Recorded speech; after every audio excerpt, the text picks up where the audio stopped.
But before long, we were back out on patrol in the green zone amongst the poppy fields. Went out on a patrol, as you will see here. We went quite far, then turned around, was heading back to camp, and some cheeky bastard tried to shoot us in the ass as we left. So I decided to leave him with a parting gift. Fuck!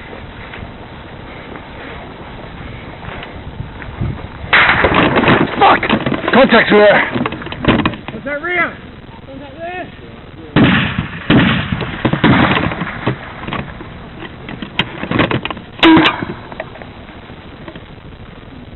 That was really good. Got him.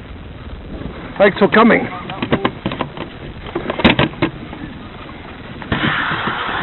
Now, on my first tour of Afghanistan, the supply chain had been really terrible, which is what you can expect when there are lots of IEDs in the road and all the vehicles keep on getting blown up and they can't get supplies to you. But yeah, the food story really wasn't that great. And it was only at the end of the tour that I realized that in some of the ration packs, there was actually flour. And if I actually knew what the hell I was doing, I would have been able to make bread, which would have been absolutely fantastic on that tour. So I decided not to make the same mistake twice and learned how to make bread for this tour. Well, there we go. Fire's going nicely. Whee! Almost setting the camera on fire. There we've got the lid on top of the oven. Gonna get that nice and hot. Hey! And look at that bad boy. Look at the size of that loaf. And my flip-flop's melting because I've just put it on the oven. That's awesome. That's better than I expected. Well, I pulled my loaf out the oven, and there it is. How good does that look from the top? Let's turn it over and have a look at my silicon baking tray. Fucking have a look at that. So I don't think I'll be using that baking tray again on this tour. But anyway, not bad. Be methodically putting on the jam. Where's the marge? Everyone getting stuck in. We've got jam, industrial strength margarine that doesn't melt in the heat. I don't know how they do that. Boner's playing computer fishing. Get off my fucking bread, cum. I'm not having no fucking luck. Jonah's suffering from Tourette's. Oh, I've got a fish. I've got a fish. And that bread and jam. Get fucking reeling them in. Oh. Fucking hell, I feel And like here's I'm on a mine lake. there. Strawberry jam and bread. Wouldn't believe that we're in Afghanistan, would you? But due to popular demand, I had to go bigger. Alright, look at the size of that bad boy. That thing is massive. And I've taken it out of, don't know if you can see here, Got one, mate. a big ammo tin. And I just slid right out. You're Hey? crackers, mate. What do you mean? This is genius. My last tour I didn't see bread for 7 months. I am well charmed with this. Yeah, film me cutting it, we'll see if More it's... about not seeing gash for 7 months. Thanks, I love having family videos which you then can't show everyone, because the other squaddies just stuff it up, you know what I mean? I think it's probably going to be soft inside, but we'll see. So how do you feel about making this bread then? Very good actually, not too bad for a second loaf. Have you enjoyed yourself while being here and you'll stay in Afghanistan? Let's have a look. Let's have a look. Oh, Hey, look at that! Whoa! Whoa shit! Oh shit! Oh shit! Stop making the people at home dizzy watching the TV. But how good is that? Wow, happy Can't with get that. better bread in Afghanistan. Nice. I want to have sex with it. Stop ruining my videos, dickhead. But being Afghanistan, reality did tend to force itself upon you at regularly. Well, I've just had a bit of a sleep, woken up. Patrol got in at about 2 this afternoon. We've been out at about since about 4. But yeah, rough day today. Checkley, our lead man, struck an IED on Crescent Wood, and it was about 7 o'clock this morning. And we were out all day. And fucking mangled his left leg, which I had to treat. But we got him out of there, and he'll be alright. But pretty rough day. Had a big contact afterwards as well. Yeah, a lot of things to talk about, but I'm just too knackered to talk about it now, so I'll get it down on the video diary tomorrow and tell you all about it. Alright. So that morning we set out on patrol in conjunction with the Queen's Company. We headed along the canal, and then while Queen's Company went into the green zone, we headed uphill a little bit, up into the dry area, up onto the cliffs together with the Afghan National Army, and we set up a sort of overwatch position there, and stayed there for 1 or 2 hours while the Queen's Company was pushing into the green zone. It's like a cave complex in here. That's the A&A now, boys, all lined up along the wall there in the shade.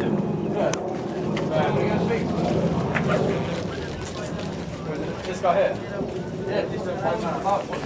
And oops, almost fell over there. We've also had a fly past from a Harrier over where Queen's Company's doing it up. Of course, there was always none to entertain us. Go. I can't see your hand.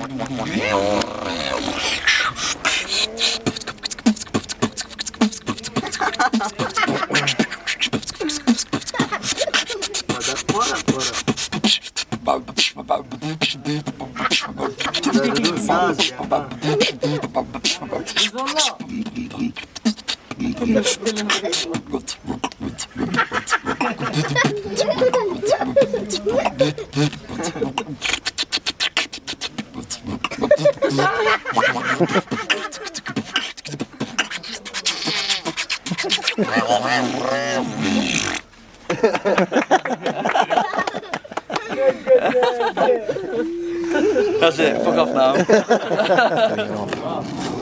So it looks like it's going to be quite an interesting day, no? We'll see what happens. Yesterday we set out on a patrol to Adenzai, and to get there we have to cut through a thing called Crescent Wood, which is pretty much just a deep irrigation ditch, quite well vegetated on both sides in the green zone, and it's known to be seeded with IEDs in places, but we've crossed it a number of times, not found anything. And then we went to Lockett Bridge, which is just below Raheem, and set out into the green zone. And at about 7:30 in the morning or so, we got to Crescent Wood. We went firm there, we all took a knee, we were in the poppy fields. I was sitting about 20 meters away from the wood line, and our lead hornman, who was Checkley, Bates was his cover man, and the boss proceeded to clear the breach through Crescent Wood, and everything was going fine, just as normal. They cleared the near bank, got into the water, and then started clearing the opposite bank near compounds 1, 2, 3 and 4. And everything seemed normal. And then suddenly there was a bloody almighty bang.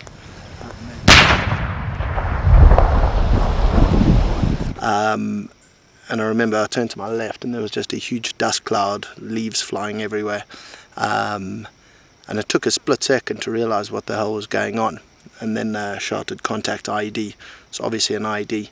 A split second later you then heard Checkley screaming, which was a pretty awful sound, really, because then you knew, it had found its target.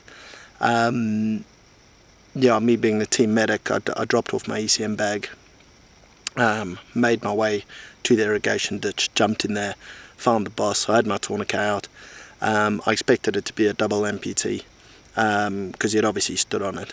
The boss was already working on Checkley's right leg, so I moved around him, grabbed hold of his left leg to put the tourniquet on, and to my amazement found that it was absolutely fine.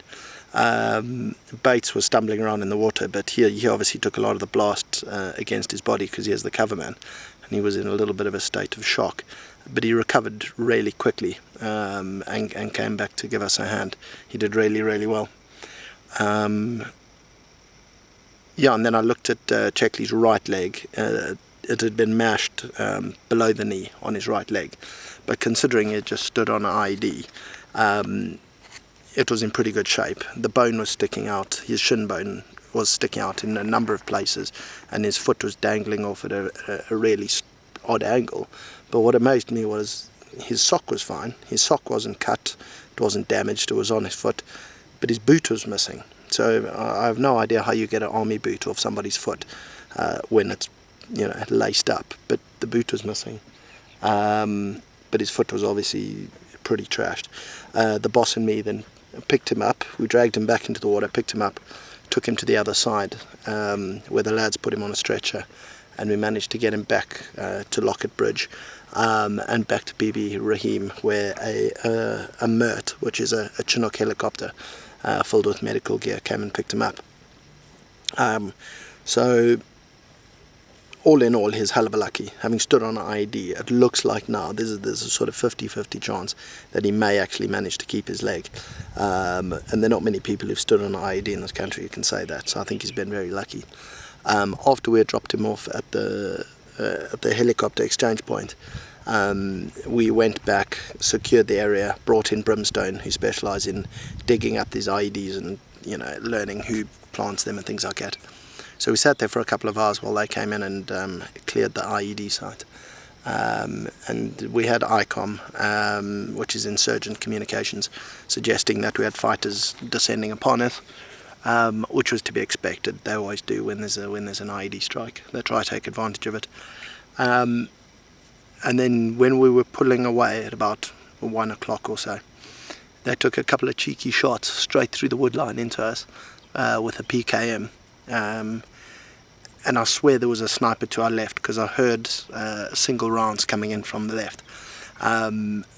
But our multiple was pretty threaders by this time, you know, especially after losing Checkley. And we just let rip on automatic. I don't know how many rounds we put through that wood line into their firing positions, but I'd say over 1,000 rounds went back their way. And I was actually filming it on headcam, but for some reason it didn't record properly, so I won't be able to show that to you, which is a pity because it was absolutely bloody spectacular. But the Taliban then started lobbing UGLs, which is an underslung grenade launcher. They obviously used the Russian version, we use the German version, but the Russian version is just as nasty. And they dropped 5 rounds amongst us. Luckily none of our lads managed to get fragged, but the rounds were landing pretty close. 1 or 2 were about 10 to 15 metres away from the lads, so we're lucky not to get hit there. But you know, once again, the Taliban are just showing that they're a hell of a lot more capable up here than they were in Nadi Ali, which doesn't bode well for the rest of the tour. We're only 3 weeks in. The Grenadier Guards have had 1 killed, had about 5 fragged up, and 2 IED strikes. So for the first 3 weeks, when nothing should be happening during the poppy hours, things have been actually pretty kinetic.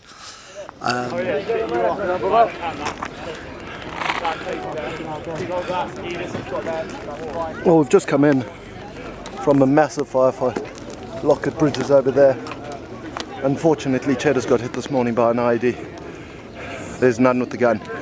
But there's obviously, this is what passes for entertainment in Afghan, because all the locals have come down to watch us, and then they're marching off, so heading back to Rahim. But obviously very exciting for the locals.